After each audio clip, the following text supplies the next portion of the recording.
Most people talk about leadership like it's theory.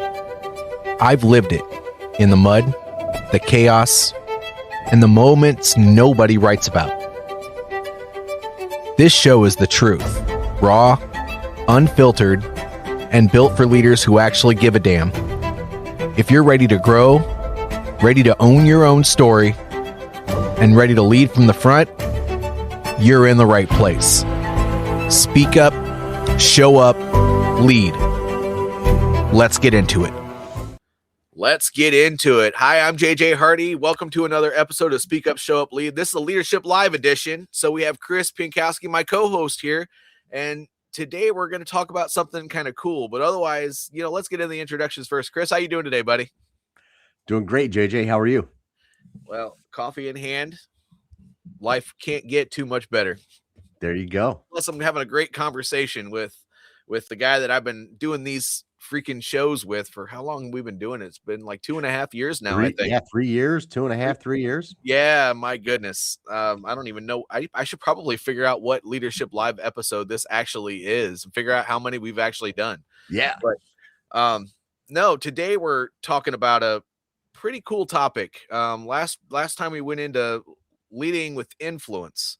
Mm-hmm. Today we're going to do something a lot of people don't even know you can do. And it's using influence, but we're going to be a little bit more specific about it. And that's leading up and down the chain of command. And somebody who's served we both have pretty much served at almost every capacity within an organization. I'd like your opinion because you're currently doing it. I've just been coaching for 4 years. So what do you have to say about this? Yeah, leading up the chain is such an important skill. And it's also something that I think a lot of people overlook, whether it's because they have this preconceived notion that, hey, maybe the guy above me is smarter. He's been around the block longer. He's seen more things. So therefore, he deserves to be in his seat and lead down, as opposed to, the different line of thinking is, hey, I have this frontline knowledge, and me being able to share that knowledge up the chain actually helps us here on the shop floor, right? Let's just use a shop floor for an example. But when management understands what we're facing down here, and I can deliver that message in a way that has some influence. So back to our last episode about leading with influence, but also comes across in a way of, I'm not complaining about things, but what I'm really doing is trying to kind of open your eyes to what's going on so that we can be a better, higher performing organization. I think it's overlooked a lot. I think that more leaders would like that interaction, if I'm being honest. And I think a lot of times it is the guys on the front lines who don't feel like they should or could be kind of leading up the chain. And it really comes down to getting on the same page with that leader, and then, for lack of a better word, giving you the authority to, lead up. And once someone unlocks that in their mind, then you see how it happens on a regular basis. And it's so powerful. Like, we need that kind of insight from the front lines. Yeah. The first word, based off of the what you just got done saying, the first word that comes to mind is actually ownership and self-leadership. Because as you start moving through the ranks and you're no longer the execution employee, if you want to create that up and down level of influence and lead people, whether it's above you, on the same level as you or below you, it really involves you owning everything within your sphere of influence and not making excuses, not saying no all the time when things come down the chain of command, which that tends to happen once people get overwhelmed, they lose their credibility. But it also, you can't be passing blame anymore. It comes time for you to just, whenever a problem comes down to you, hey, Chris, that thing that we were supposed to be working on last week didn't get completed exactly on time, and there were all kinds of issues. Instead of being that guy that says, oh yeah, Joe Snuffy down there did blah blah blah, this, that, and the other thing, looking them right in the face and saying, hey, you know what, my bad. We had some hiccups. We're working through some things. It did get done. I should have probably kept in better communication with you, whatever the case may be for whatever situation you're dealing with. But if you want to lead up the chain of command, it involves a different level of personal responsibility and self accountability to be able to make that happen. So that's ownership, kind of defined right there when in your role. But when you have people working for you and you're working for somebody else and you want people to take you serious that are at your level, it involves all of that's really the basics of it all. Yeah. And another component is asking the right questions and good questions. It's being curious, because I'll take it from my perspective, right? I'm sitting in a leadership role, and if I've got guys or women below me in the chain of command, and I'm sharing with them, hey, these are the things that we need to be doing. This is my intent. This is where we're going. The ones who are asking meaningful and curious questions says to me, all right, they really want to understand this. They're taking their level of ownership and accountability to the next level so that they can execute. And when those curious question askers, if that's a word, uh, those are the people that get more of my attention when they come back to me and say, hey, Chris, I thought about this and I understand that this is our end goal. This is what we talked about. But after kind of thinking about it and how we have our production on the shop floor or how we do things, I think it would actually be more efficient to do ACB as opposed to ABC. I am more likely to take their advice on that, not just because they're on the front lines, but because they have paid attention and asked the right questions to understand. Because now I know that what they're bringing back to me is grounded a lot more in achieving the shared goals that we have as a team. Right. Well, and gosh, questions. We could have an entire podcast about questions, how important they are. I mean, Simon Sinek, John Maxwell, so many people have written books about why questions are so important. And you're right, because if you're always just throwing solutions at people, they have to execute what you want to do.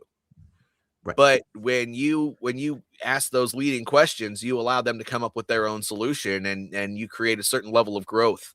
And actually, that creates credibility because people appreciate that. They don't want stuff shoved down their throat. They want to be able to do the job. I mean, that's what they were hired to do. So that's from the leading below you. That's the most important thing. But also, when your boss comes to you and he has an issue with something you have going on, you can use questions then too. Hey, what about that didn't you like? In your opinion, what could I have done differently? Because, me and my team, we're just pigeonholed and we're just doing what we got to do every day. And, an outsider's perspective would be appreciated. But questions definitely mean something. But, we've done a lot of up and down. But let's look at your peers, because your peers are extremely important in this too. Up and down in the chain of command is not just who you work for and who works for you. It's also those people that are supporting you and you work with on a daily basis that are doing things that are maybe not the same, but you're at a similar level. Leverage each other. And if you want to create an overall 360 better picture at work, you're going to have everybody's buy-in. And the way to do that is to help other people out, not just the people that you work directly for and that work for you. And those peers are probably going to be your biggest allies in a lot of ways, because if you need help getting things done, and they can send somebody over your way and help with an initiative, or you can send somebody over their way and help them with an initiative, or just sit there and help them plan something that they've just been stumped on, or just talk through it. My goodness, that's also another way to create that 360 influence that you need to lead up and down the chain of command. Yeah, and let's take that a step further. So when you build relationships with your peers, not only are you creating that support system, right? Where you're helping them, they're helping you, but you're also building this knowledge of each other. You're seeing how each other works under pressure and how you deal with certain things. And as your careers move on, I mean, hey, is there a chance that one of your peers gets promoted before you? Quite possibly. So then do you have a better chance of leading up the chain if someone that you've spent time building a relationship as a peer? Yes, 100%. But then on the flip side, let's say you get promoted before that peer, but now you have this relationship. You know how that person works. So when that person comes to you to lead up the chain, you're like, got it. Okay. You know what's going on here. Your plan is 95% of what I would have come up with in the first place. So rock and roll, take ownership of it. So it's that relationship building at the peer level that is so important, because you don't know where the future is going to go. And relationships are the foundation of everything. So when I was in the military and I went to warrant officer school, I was part of a small team of people, and I worked for some senior people, and I had people work for me. But then when I came back, my position kind of changed until I left to go to my next unit, because obviously I boosted myself up in rank, and I was at a different pay grade and everything else. But I I was teaching a class on something that I learned while I was in my not my basic course, my advanced course, learning, the actual skills that I would do for my job, not just as a warrant officer. And the guy that was the guy that I was working for before I left to go to school, which I didn't work for him anymore, he stopped and he's like, "What an amazing opportunity to share something with all of you." And I was like, okay, well, this guy doesn't talk much, so this has got to be good. And he said, Chief is a good guy. He was referring to me. That's what you call a warrant officer in the military. They call him Chief. But this is the perfect example of why you always treat people well. I was like, what the heck is this guy talking about? He's like, this guy worked for me 4 months ago.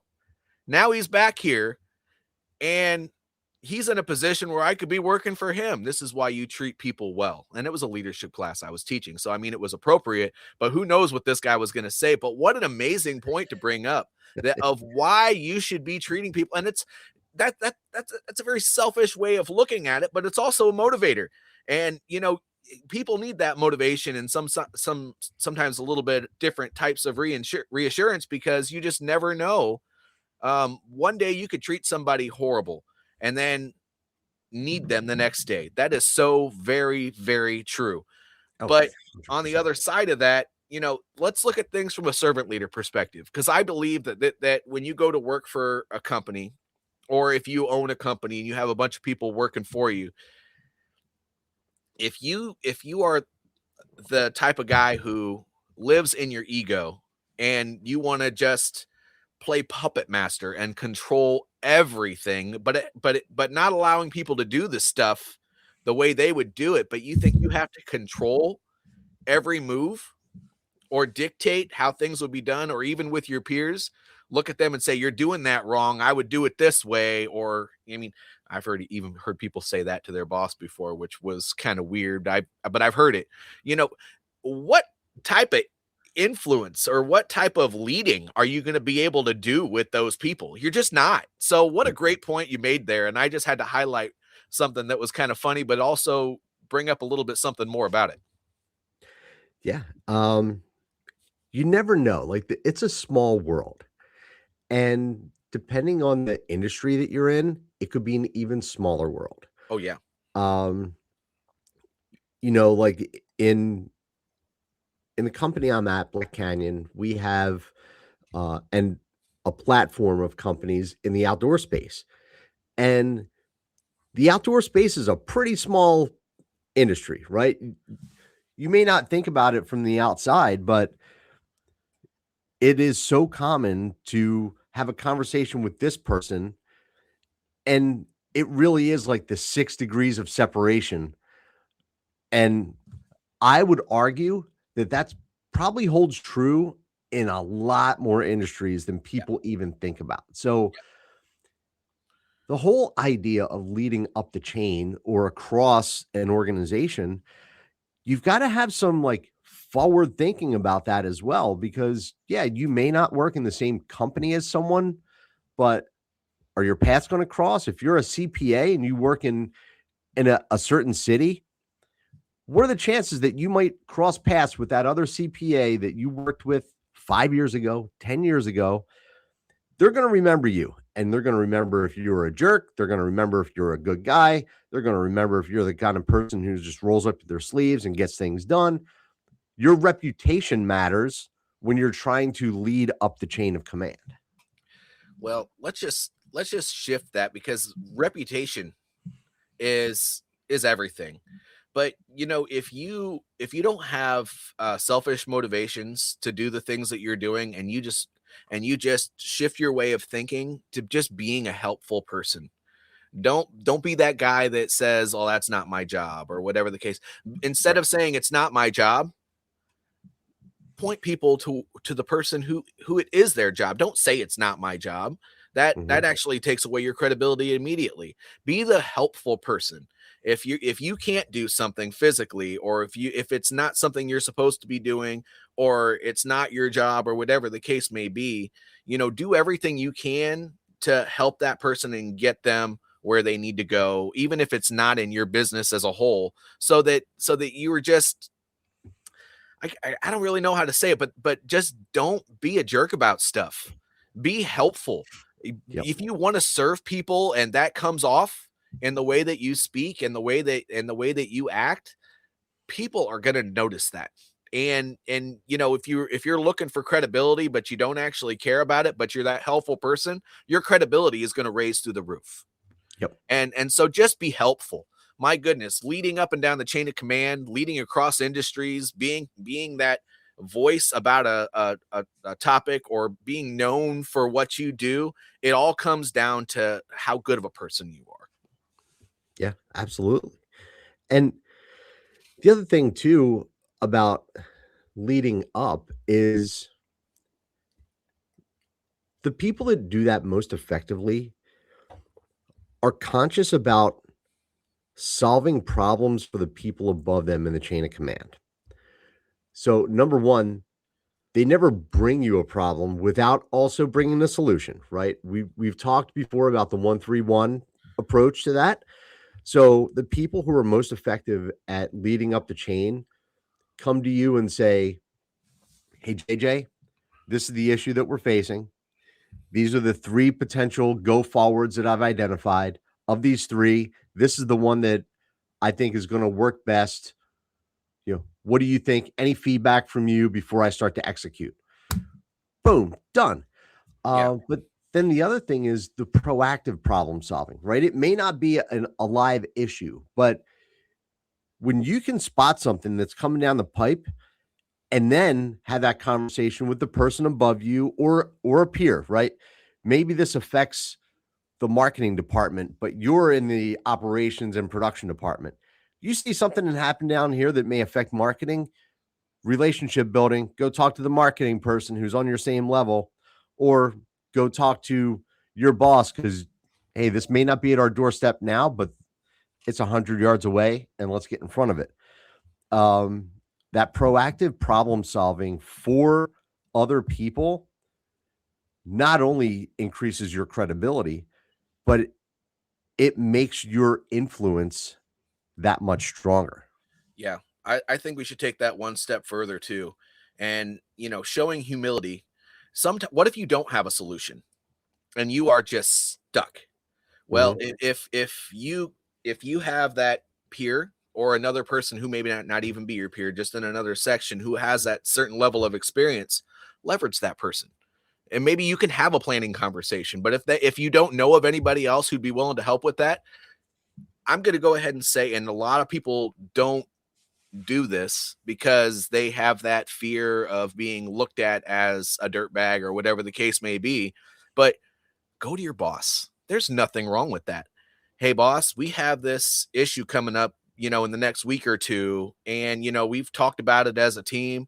And I'm just going to be honest with you. We know that you have extensive experience with this. And I just thought it would be worthwhile for either me and you to be able to talk this out and come up with some potential solutions that I can bring back to the team. Or maybe would you be willing to come down and do a planning session with us?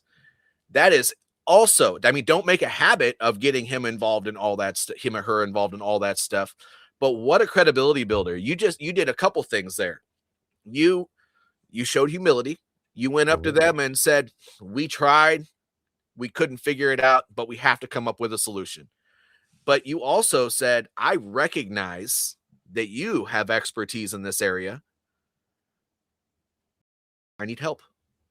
Right. And who's going to say no to that? I mean, there are people. There are There people. there are people, yes. But most people would say, well, dang, you told me you gave it your best shot. If you didn't come up with a solution, I don't know if I'll be able to do any better, but let's talk this through. I mean, Mhm. most people would do that. And that's also a credibility builder. Don't ever be afraid to ask for help if you've done everything you can to come up with a solution for something. um, People actually appreciate it when you ask them for help. People want to be seen, they want to be heard, but they also want to be appreciated. And that's one way to show your boss that you appreciate him, or show somebody else at work that you appreciate them, is to recognize that they're doing something extremely well and that you value them for their experience. Yep. Um, I had a really interesting conversation with someone, it was probably a month ago now, and we were talking about vulnerability, Oh yeah. and what he said to me was, it was looking at it in a way that I've never thought about it before, along these same lines of, like, people want to help other people, but he said being vulnerable is sometimes a gift to other people. So when you can open up and be transparent and say, "Hey, look, I'm struggling with this. I've tried these things," or like, "I'm out of my depth here, but I know that you're an expert. Can you help me?" Like, yeah, people want to help, in a genuine way, if you ask in a genuine way. Let me put it that way. It's not that you're dropping all your problems on people, but when you come to someone in those instances, the chances of them saying yes and providing valuable advice or guidance is probably 9 out of 10 times. 9 out of 10. Well, but let's also be clear about something. If that's your go-to, it's not a good idea. I mean, No. you have to do the work. And so if you're talking to your peer, you don't necessarily have to give the backstory as much as you would if you're talking to your boss or your boss's boss or whatever the case may be. And I would definitely, if you're going to go over your boss's head, make sure you have that conversation with your boss and say, I know that Joe up at the VP, he has experience doing this, and I would really love it if I could talk to him about something. But make sure whoever it is above you that you're talking to, that you make sure that they know that you've already put in the work. Maybe even come up with a couple points that you talked about with your team, or whoever you did the planning with, or whoever you problem solved with, or whatever the case may be, so that they know that you're not just pushing the easy button. Mhm. And because I mean, I wouldn't normally say this, but just think about this, man. They write your evaluation. Do you really want them to think you're incompetent? You don't. So let them know that you've been doing the work, because Right. at the end of the day, there's something to that as well. But if you normally don't come to them with things, and you come out of the blue and say, we tried to talk through this, could you help me? They're gonna say yes. Yeah. Yeah. Yeah. Um, And if they don't, like, let me just put it this way. If you're that kind of person who just gets it done, who figures it out, and, it's a 1 in 50 times you come to your boss with something that you genuinely need their help with, or you're looking for their advice. And if they don't help you out in that 1 of 50 times, you probably have a culture problem. Mhm. And you should probably be thinking about what your next step is in your career. Yes, I agree. I would like to, because we have just a few minutes left here, Chris, I would like to shift the conversation to friction. Oh, yeah. Um, because that's also, a credibility killer. Um, Mhm. I would say that every team in almost every industry is probably busy, and that's a given. Yep. When you are especially newer managers struggle with this probably more than the seasoned ones, but even some of the seasoned ones, they still haven't gotten this right. But when something else comes down the pipeline that's not in the scope of your normal day-to-day stuff and you get tasked with it for your team, be very careful with what kind of friction that you put out there, if any at all. I would say that you don't just take everything, because you're going to kill the culture of your team if you just overwhelm the crap out of them, Mhm. but really think it through and have those conversations with your boss. Or I mean, there are many different types of work dynamics, and whether it's coming from the staff section or however that works, if it's getting passed down to you, wherever it's coming from, be careful how you cause friction with that. If I would say that turning down those additional things should be uh, the exception and not the rule. I would be very careful with ever saying no to most things, just because you're part of the team. Mhm. And I'm sure the stuff that you don't know that's happening behind the scenes is happening, and that's that they probably considered many things before they passed that task to you. And kicking it back, whether you have a good reason or not, is probably going to cause a lot more systematic issues than you realize, because most companies, unless of course there's a culture issue or whatever the case may be, or you have the type of company that they're high performing teams, they just give all the work to. That does happen as well, and Yeah. that's still kind of a culture. It's a leadership issue, not necessarily a culture issue. But if most companies, they do split the work pretty well. They Mm. try to anyway. They have conversations around it. You can still say that this is something that we absolutely cannot accomplish, but I would say that make that the exception and not the rule, as I said. And I don't know what's your opinion on that, because I'm sure you deal with this often. Sure. And my opinion is that comes back to the curious questions. Yes. So if you're a team lead and you get, something coming down from your director or VP, whoever your boss is, and they say, "Hey, hey JJ, I really want your team to take this over." And you know that, like, that's not in our wheelhouse, that's not what we specialize in, whatever. When you ask those curious questions in a way that's like earnest. Okay, hey, you know what, boss? All right. I want to make sure that I'm clear on what the objective is here, what we're trying to achieve. And then you start walking through that stuff. One of two things is going to happen. Either number one, you're just going to gain the clarity that you need to be able to execute and like march forward. Or number two, through those questions and talking it through with the person who's trying to like jam it onto your team, they're going to realize like, oh, wait, this isn't the team to do this. There is someone else that should be doing this. You're not pushing back and saying like, hey man, that's not my job. This isn't what our team does. You're just creating a conversation through questions that maybe helps them see it through a different lens that they didn't think about, because they're like, oh, these are the high performers. We could just freaking bury them with everything. All right, start pushing back like, okay, hey, Yeah, we can go clean out that empty warehouse. No problem. But does it make sense to pull our people off of these projects that are making us money or doing X, Y, and Z to have us pushing brooms? Maybe not. Yeah. So, yeah, asking the Yep. right questions without just overtly saying, no, not our job, not in our wheelhouse. That's when you look like a jerk, but you look like you're being thoughtful and understanding when you ask the right questions. Well, and I'm going to be honest with you. I've run into situations like that even since I've gotten out of the military, where you ask the questions and people get super frustrated with you. Sure. And you got to be careful with that. But on the other side of that, who cares if people get frustrated with you? Sometimes you have to ask those questions to make sure that you don't go off and do something that's completely opposite of what they want you to do. But Right. you're right. There are times where they'll be like, oh, this should go to another team, or oh, maybe we should split some manning and pull people from this team, that team, this team, and this team.